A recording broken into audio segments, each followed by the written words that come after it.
Awakening the Purple Thunder at the Beginning, Season 2. Nagsisimula ang chapter, mga Lods. Habang papalabas si Su Jingming sa Lightning Zone sa security gate sa entrance ng Thunder's Secret Realm, magalang na pinigilan ng isang babaeng staff ang isang lalaki at hiningi ang kanyang access pass. Ang lalaking ito ay walang iba kundi si Blood Slaughter, isang mapanganib na red-robed archbishop ng Heaven's Mandate sect. Dumating siya rito sa iisang misyon, alisin si Su Jingming. Mabilis na na-verify ng scanning system ang kanyang fake identity bilang Zhang Heng. May hawak na C-rank access pass na may 24 na oras na natitira. Ipinapaalala ng staff na ang C-rank pass ay nagbibigay lamang ng maximum na 24 na oras sa Secret Realm at magalang na hiningi na pamahalaan niya ng maayos ang kanyang oras. Ngumisi si Blood Slaughter ng may kumpiyansa. Sabi niya sa sarili, 24 na oras ay higit pa sa sapat para ayusin ko ang lahat dito. Sa loob-loob niya, mapang-uyam na iniisip, C-rank genius Su Jingming, dumating na ang iyong katapusan. Sa labas ng exit ng Lightning Zone, nakatayo ang isang grupo ng mga lalaki na nakasuot na itim na suit at mataman ang mga mata sa gate. Sobra ang tensyon na nilikha nila na halos nakakahirap huminga. Agad na napansin ito ng mga tao sa paligid. Matapos ang ilang usapan, nalaman ng mga tao na miyembro sila ng Lee family at 4 na araw na nilang binabantayan ang lugar. Lahat ay naging curious kung sino ang malas na tao na nagalit sa isang makapangyarihang pamilya. Sa mismong sandaling iyon, lumabas si Su Jingming sa gate. Agad na itinapat sa tenga ng isang alalay ang cellphone ng isang alalay at iniulat kay Li Xianglin na lumabas na ang target na matagal nilang hinihintay. Sa sandaling lumabas siya, tumigil si Su Jingming. Malinaw niyang naramdaman ang mapanganib na mga tingin na nagtutungo sa kanya. Biglang sumabog ang isang galit na sigaw. "Su Jingming, lumabas ka rin pala! Ngayon, babayaran mo ang ginawa mo!" Bumaba si Li Xianglin mula sa itaas parang isang palaso, puno ng killing intent na bumalot sa buong lugar. Kalmadong tinignan ni Su Jingming ang kalaban.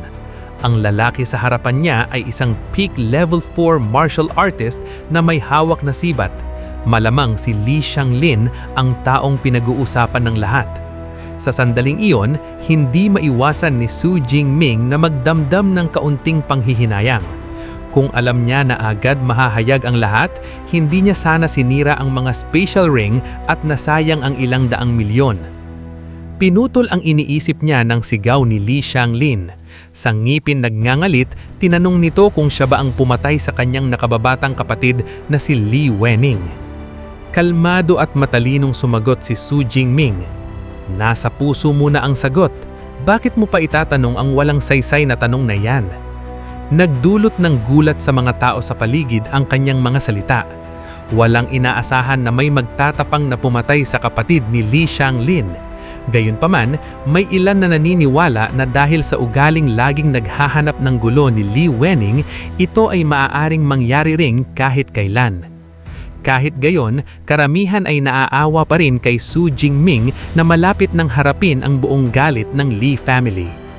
Nag-twist ang mukha ni Li Xianglin sa galit. Hindi niya inaasahan na agad na aaminin ni Su Jingming. Gayunpaman, bago gumalaw, gusto pa rin niyang malaman ang dahilan. "Bakit mo pinatay si Wening?" Malamig na sumagot si Su Jingming. "Sinubukan niya akong patayin at agawin ang aking kayamanan. Nabigo siya at siya mismo ang napatay. Sapat na ang dahilan na iyan." Nagngangalit ang ngipin ni Li Xianglin at sinabi, "Kahit mali ang kapatid ko, wala kang karapatang patayin siya. Sa likod niya ay ang buong Li family." Pinutol siya ni Su Jingming. Puno ng hamon ng kanyang boses. Bakit pasayangin ang salita? Sa huli, ang titibay lang ng kamay ang magpapasya. Sa sandaling humulog ang kanyang mga salita, sumabog ang marahas na kidlat mula sa katawan ni Su Jingming. Tumayo siyang matatag at hindi natitinagag parang Diyos ng kulog na sasabak sa labanan. Diretso silang hinamon ni Su Jingming. Subukan nyo. Tignan natin kung sino sa inyo ang makakahawak man lang sa akin. Pero bago tayo magpatuloy, don't forget to smash that like button. Mag-subscribe ka na sa channel na to at i-on mo na rin ang notification bell para lagi kang updated sa mga solid na recap na tulad nito. Natigilan ng mga tao sa paligid nang mapagtanto nilang ito ay isang S-rank genius. 19 taong gulang pa lamang pero nasa upper tier na ng 3rd rank sa Magic City University. Marami ang nagsimulang mag-alala. Makakaligtas kaya ang isang henyo tulad ni Su Jingming sa pagkakakulong na ito? Naglabas ng mapanghamak ng ngisi si Li Xianglin. Upper 3rd rank lang at ang yabang mo. Malamig niyang sinabi, "Ako lang ay sapat na para patayin ka." Sa susunod na sandali, nagsimulang magbago ang katawan ni Li Xianglin. Inactivate niya ang beastification ability at naging isang mabangis na lobo. Sa mismong sandaling iyon, unang gumalaw si Su Jingming. Sa bilis na nasa pinakamataas na limit, lumitaw siya sa harapan ni Li Xianglin sa isang kisap mata. Tumulak pasulong ang kanyang sibat at itinuhog diretso sa kalaban. Kahit si Li Xianglin ay natigilan sa bilis. Gayunpaman, sa malawak na karanasan sa labanan at mas mataas na antas, mabilis niyang nabawi ang katinuan. Sa paningin niya, ang ginagawa ni Su Jingming ay katumbas ng pagpapakamatay. Isang lightning type ability user na direktang haharap sa isang peak enhancement type powerhouse, hindi ba iyon paghahangad ng kamatayan? Nagbanggaan ng dalawang sandata sa isang nakabibingi na pagsabog. Nagkalat ang mga sparks sa lahat ng direksyon. Nayanig ng marahas ang lupa sa ilalim ng kanilang mga paa. Kahit saan yung lobo, nagsimula ng maramdaman ni Li Xianglin na may mali. Patuloy na tumataas ang pressure mula sa kalaban. Sa susunod na sandali, itinulak pabalik ang kanyang katawan at tumama ng malakas sa pader sa likuran. Nanlaki ang violet na mga mata ng lobo sa gulat. Hindi makapaniwala si Li Xianglin na nalampasan na ng lakas ni Su Jingming ang kanyang sarili. Nagsimulang tumaas ang takot sa kanyang dibdib nang mapagtanto na isang peak 4th rank enhancement type ability user tulad niya ay natalo sa purong lakas ng isang lightning type. Tinignan siya ni Su Jingming ng may malamig na walang pakialam at kalmadong sinabi, "Sa normal na sitwasyon, baka pinaglaruan pa kita ng konti pero ngayon gusto ko nang tapusin ito agad."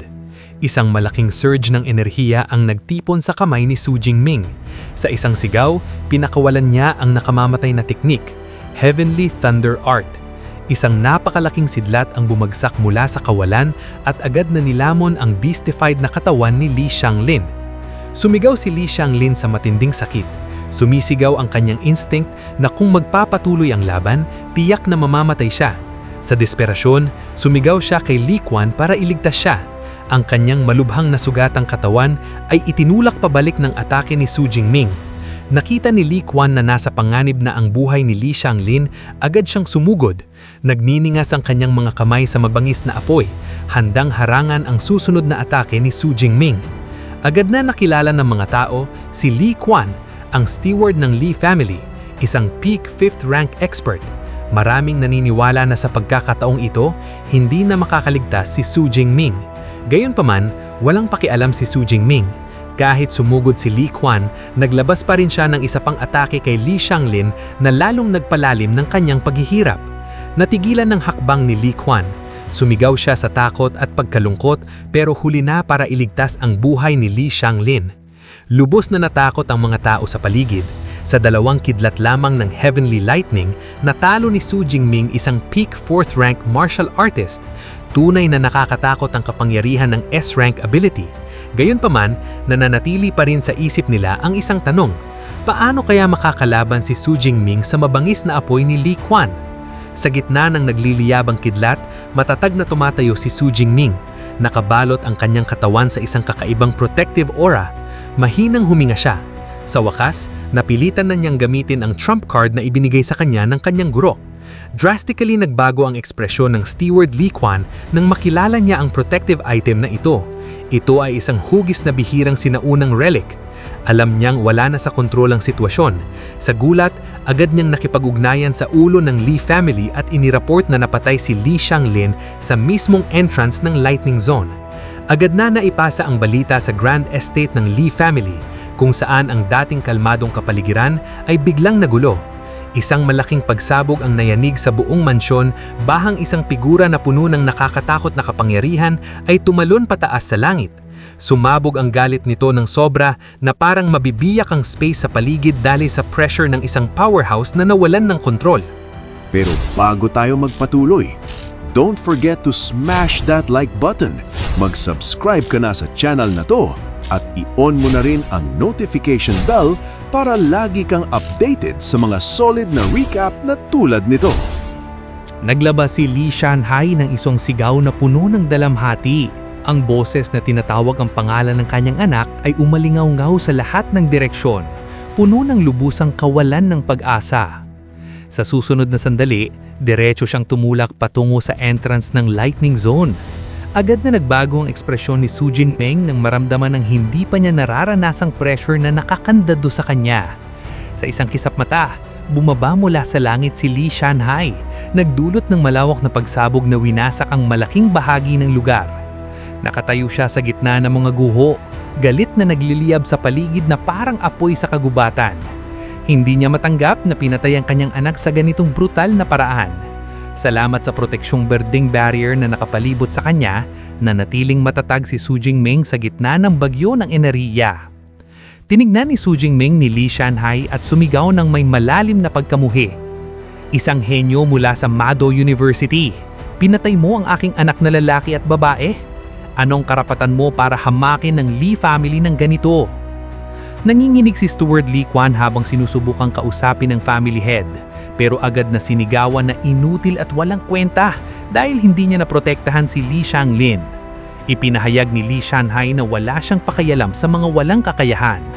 Sa kanyang kahibangan, kinawayan niya ang kamay at puwersahang hinila si Li Quan patungo sa kanya gamit ang napakalakas na kapangyarihan. Wala nang panahon si Li Quan para magsalita, kahit humingi man lang ng awa. Sa isang saglit, tuluyang naubos ang buhay sa kanyang katawan. Matapos padayin ng sariling tauhan, tinignan ni Li Shanhai si Su Jingming ng mas nakakatakot pa. Malamig niyang sinabi, "Susunod, ikaw naman ang magbabayad ng buhay mo." Dahan-dahan naglakad pasulong.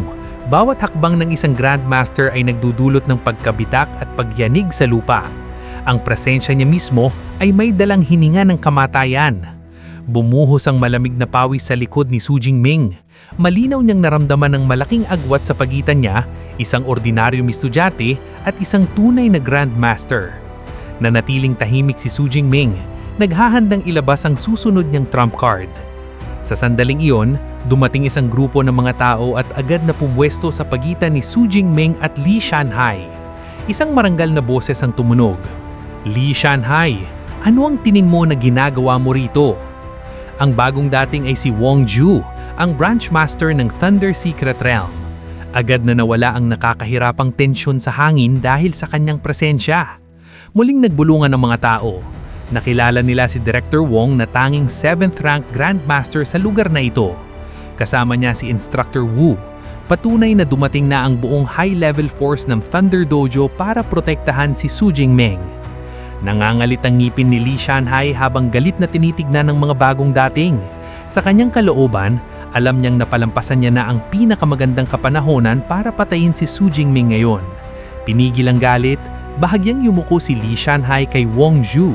Alam niyang hindi niya kayang harapin ng diretsyo ang buong dojo. Sa sandaling iyon, mabilis na lumapit si Instructor Wu kay Su Jingming at pinakalma niya na hanggat nandito si Wong Ju, hindi magtatapang si Li Shanhai na gumawa ng kahit ano. Mahinang huminga si Su Jingming sa ginhawa at taos-pusong nagpasalamat. Ngumiti si Wong Ju at sinabi, "Matagal ko nang naririnig mula kay Instructor Wu ang iyong mga nagawang tagumpay. Ngayon, nakita kitang ng personal, tunay na karapat-dapat ang iyong reputasyon."